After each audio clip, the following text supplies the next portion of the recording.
Okay, I'm gonna hop on the trend of pay transparency on social media, so let's talk about it. You might be here because of the title, which is a pretty enticing title if I do say so myself, and it's absolutely true. But before we get to my story, I do want to discuss just a little bit about why radical pay transparency is so dope and why the trend needs to stay. Radical pay transparency trend is, well, happening now, and it's well overdue. You see, financial experiences need to be shared, whether that be the salaries, the earnings, or all sorts of benefits. Not only does sharing your salaries and earnings online promote financial literacy, it also promotes fairness. You see, what's underlying this most recent trend is the desire and want to address the wage gap.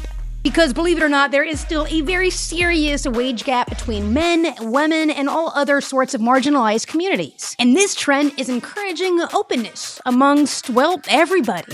I'm gonna minus that from my paycheck, which is $12.25, leaving us with a remainder of $147. Here's a monthly breakdown of how I budget $11,282 working 3 jobs. I'm a single mom of 2. I make $22.81 an hour, and I am on a mission to save my first $5,000. I'm paid bi-weekly, and my paycheck this pay period was $1,485. Alas, not everybody has had a very warm reception to this broad effort to do just that, right? Promote fairness, financial literacy, and of course, creating a space where people feel comfortable discussing their salaries. It takes a lot of bravery and honesty to participate in this sort of trend. But of course, anecdotes like yours, like mine, can help others negotiate better pay and ultimately live a better life. Because I think understanding your worth in this job market is essential. That's why I'm always talking about leveraging technology and new media in order to better ourselves. And of course, learn, because learning is half of that battle. But criticism and backlash is here. Not everybody wants to be so supportive of this transparency, and the reasons are pretty obvious. Employers just hate it. They don't want you to know what the comps are.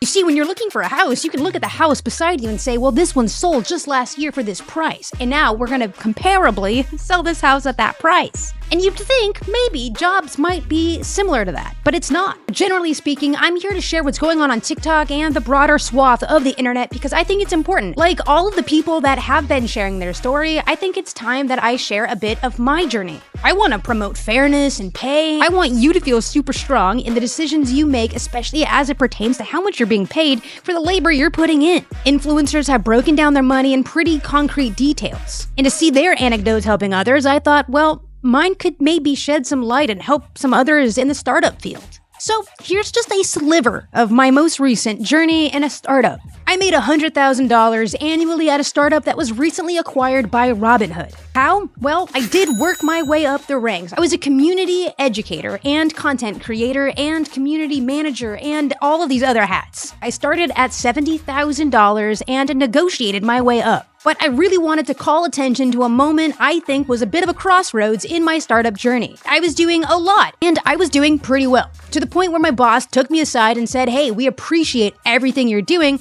We actually have an offer for you. We want to give you more equity in the company or a higher base pay. Now, this happens a lot, right? You either get more equity in the company or you receive a higher base pay. So I could have had a higher stake in the company, or I could have, right, gotten a higher base pay. So immediately, I called my financial advisor. And if you don't have a financial advisor, my recommendation is if you have enough capital to warrant that, financial advisors can cost as little as $250 a year. And after a long discussion with my financial advisor, he pretty much told me never leave money on the table. Always take the higher salary over the equity. Because trust me, your boss is not your friend, as much as I was thinking that as well. And taking the higher pay does not mean you don't believe in the company. It means you believe in yourself, which again is a gamble. I understand that too. Equity always sounds great, but salary puts that guaranteed money in your pocket month after month. So that's what I did. I took the $100,000 rather than actually getting equity in the company. And as I said, it has been acquired by Robinhood. But here's the deal. That guy actually ended up screwing a lot of people out of their equity before the acquisition took place.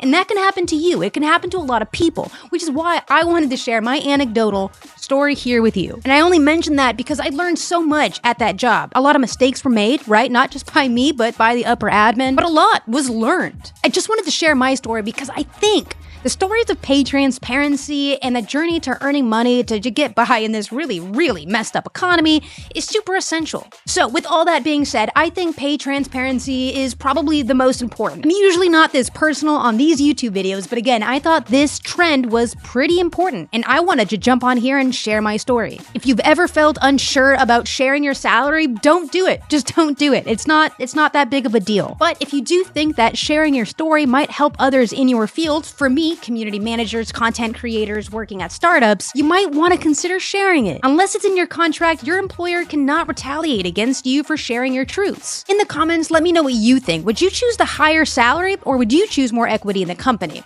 I've thought about this a lot, and I'm really glad I did what I did. I feel pretty proud of what I was able to do at that place. I'm not exactly thrilled with the way it ended, but again, I learned so much about negotiation for wage, about my own labor, my own skills, and that whole time I was getting my master's degree. So I'm excited for my next chapter. Right now, I'm just working freelance, and I'd love to make a video about that too. Not here. So if you're interested maybe in that story, please subscribe to the channel, and I will keep you all updated. See you on the lives.